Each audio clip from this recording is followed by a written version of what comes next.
Deni Yusuf, saya akan menjelaskan tentang apa itu tim kerja. Tim kerja adalah sekelompok individu yang bekerja sama secara terkoordinasi untuk mencapai tujuan bersama dengan memanfaatkan keahlian, keterampilan, dan sumber daya masing-masing anggota. Selanjutnya ada 5 karakteristik tim yang efektif. Yang pertama, tujuan yang jelas.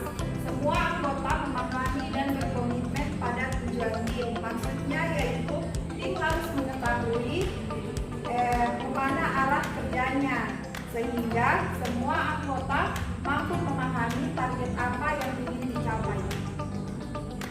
Yang kedua, peran yang terdefinisi. Setiap anggota tahu tanggung jawab mereka. Maksudnya yaitu setiap orang mempunyai tugas yang spesifik sesuai dengan kemampuan masing-masing, sehingga pekerjaan tidak tumpang tindih dan semua tanggung jawab dapat terlaksana. Yang ketiga, ada komunikasi terbuka, yaitu informasi yang mengalir bebas antar anggota.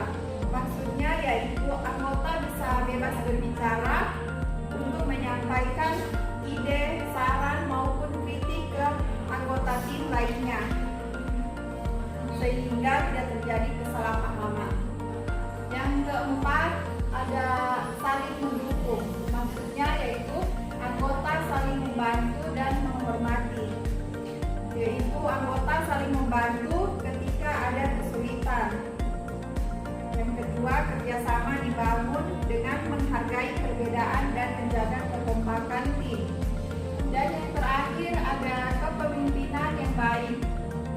Ada arahan yang jelas, namun partisipatif. Maksudnya, dari pemimpin memberi arahan yang jelas dan adil kepada anggota tim.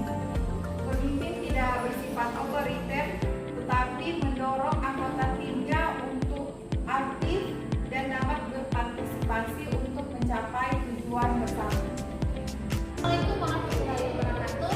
Nama saya Nafisa Fitri Salim. Saya akan memaparkan 5 tahap pembentukan tim model Tosken. Yang pertama, forming atau pembentukan. Forming atau pembentukan adalah tahap awal ketika sebuah tim baru dibentuk. Maksud dari penjelasan tadi, anggota saling mengenal, bersikap sopan, dan belum terbuka sepenuhnya. Tim masih mencari arah dan memahami tujuan. Anggota saling mengenal itu seperti setiap orang masih berusaha memahami siapa rekan satu timnya, bagaimana latar belakangnya, perannya, dan sifat masing-masing.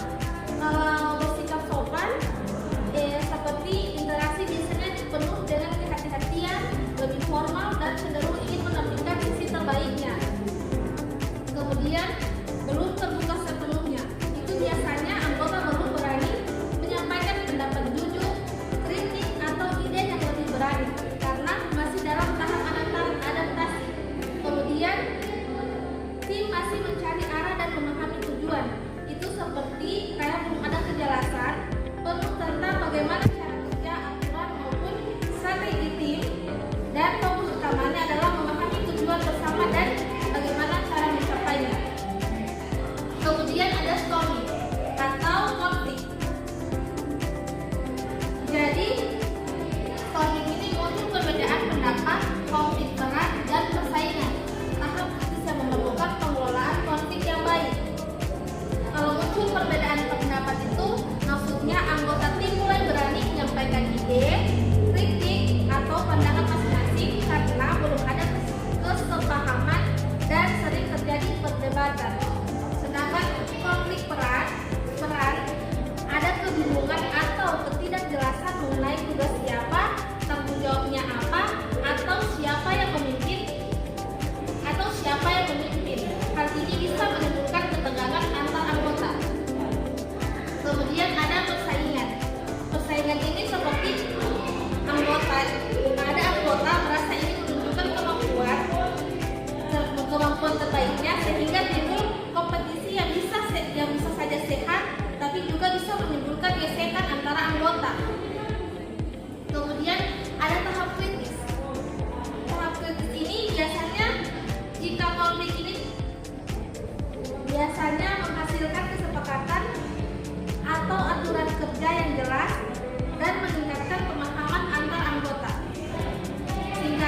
berbagi informasi, dan lebih fokus pada tujuan tim daripada persaingan pribadi. Jadi norming ini adalah tahap di mana tim menemukan ritme kerja yang lebih kompak dan harmonis sehingga bisa mulai benar-benar bekerja untuk mencapai suatu tujuan. Saya Walsum, saya akan melanjutkan materi yang keempat, performing, yaitu kinerja. Performing adalah tim bekerja secara efektif dan produktif. Anggota saling mendukung, fokus pada tujuan dan mampu menyelesaikan masalah. Contoh dari performing ada 4. Yang pertama, pemimpin. Pemimpin mengarahkan, memberi visi, mengambil keputusan penting dan memotivasi anggota tim. Yang kedua, inovator, memberikan ide-ide kreatif, solusi baru, dan cara berpikir out of the box.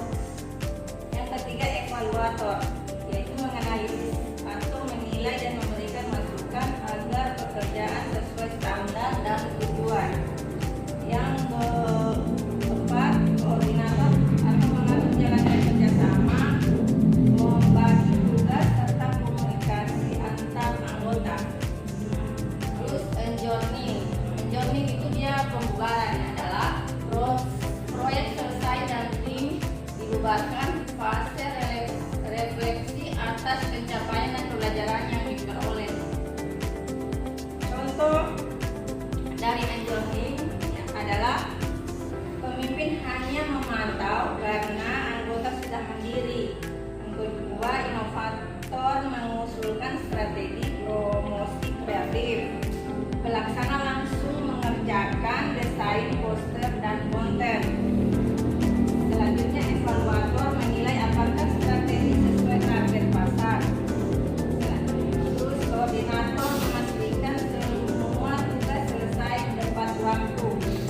Terakhir, pendukung menjaga semangat tim agar tetap positif. Baik, saya Rosti Amring akan melanjutkan materi terkait dinamika bekerja berkelompok. Poin pertama yaitu aspek positif terkait dengan sinergi, yaitu hasil kolektif lebih besar dari jumlah kontribusi individual. Yang dimaksud dengan tersebut yaitu sinergi, yaitu hasil kerja sama tim yang lebih besar daripada jumlah kontribusi individu masing-masing. Dan poin kedua yaitu keberagaman perspektif, yaitu solusi lebih inovatif dan komprehensif. Yaitu yang dimaksud adalah keberagaman perspektif, yaitu perbedaan pandangan, pendapat, pengalaman yang dibawa oleh individu-individu dari latar belakang yang berbeda yang dapat memperkaya pemahaman dan solusi dalam suatu kelompok atau organisasi. Selanjutnya, dukungan sosial adalah motivasi dan semangat kerja meningkat.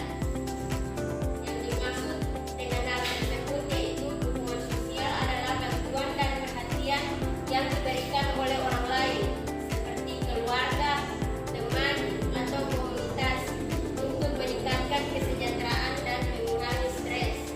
Dan yang terakhir yaitu pembelajaran bersama adalah transfer pengetahuan antar anggota.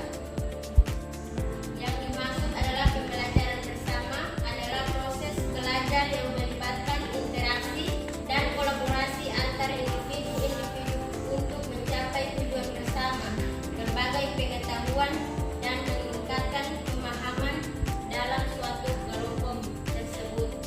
Sekian dari saya, terima kasih. Wassalamualaikum warahmatullahi wabarakatuh. Saya Juwardatul Humaira akan melanjutkan materi tentang dinamika bekerja berkelompok. Yang tantangan yang dihadapi yang pertama, konflik interpersonal, perbedaan kepribadian dan cara kerja, di mana terjadi karena adanya perbedaan kepribadian, cara berpikir atau cara kerja antara anggota. Contohnya, ada yang suka bekerja cepat sementara yang lain lebih teliti dan lambat sehingga menimbulkan gesekan.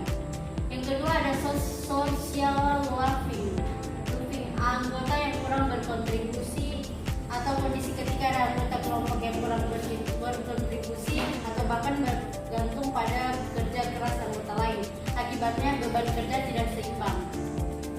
Yang ketiga ada broad thinking, pemikiran seragam bermanfaat ke kreativitas. Situasi ketika semua anggota cenderung setuju tanpa berani berbeda pendapat karena takut menentang mayoritas. Hal ini bisa menghambat kreativitas dalam munculnya ide-ide baru. Yang terakhir, komunikasi yang buruk atau miskomunikasi dan informasi yang hilang, di mana terjadi saat kesalahpahaman atau miskomunikasi atau informasi yang tidak disampaikan dengan baik. Akibatnya koordinasi kelompok jadi terganggu dan hasil kerja tidak maksimal. Baik, nama saya Widayan Kreatori. Di sini saya akan melanjutkan peran-peran dalam tim. Yang pertama, pemimpin tim, memberikan arahan, memfasilitasi, komunikasi dan memastikan tim tetap fokus pada tujuan.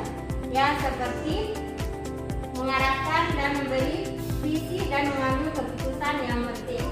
Yang kedua, inovator, di mana menghasilkan ide-ide kreatif dan solusi baru untuk masalah yang dihadapi, seperti memberikan solusi baru dan cara berpikir yang efektif.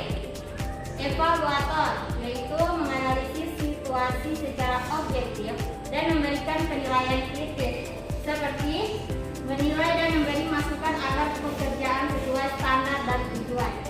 Koordinator, yaitu mengorganisir tugas, mengatur jadwal, dan memastikan koordinasi antar anggota, di mana mengatur jalan kerja yang sama, membagi tugas, dan menjaga komunikasi antara anggota. Pelaksanaan, menjalankan tugas dan dengan detail dan memastikan implementasi berjalan baik, di mana mengejar tugas sesuai rencana, disiplin, dan fokus pada hasil yang nyata. Pendukung, membangun semangat tim, mendengarkan dan menjaga harmonis kelompok, yaitu memberikan dorongan moral dan menjaga kekompakan serta membantu anggota lain yang mengalami kesulitan. Baik, selanjutnya ada strategi pengelolaan tim yang efektif. Dan yang pertama, komunikasi yang efektif. Adakan pertemuan rutin untuk update dan diskusi. Gunakan berbagai saluran komunikasi seperti tatap muka atau digital. Yang ketiga, ada praktikan mendengar aktif dan empati. Yang keempat, berikan umpan balik yang konstruktif. Yang kedua, penetapan tujuan yang jelas.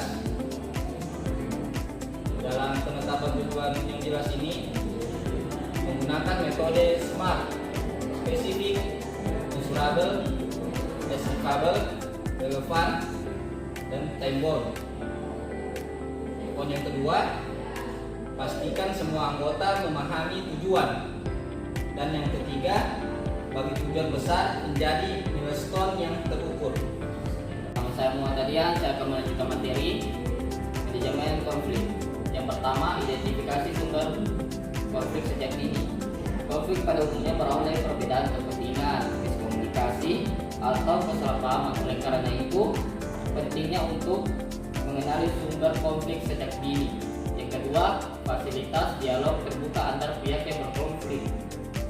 Konflik tidak dapat diselesaikan jika hanya didiamkan. Perlu ada komunikasi langsung antar pihak yang terkait. Yang ketiga, fokus pada masalah bukan pada individu.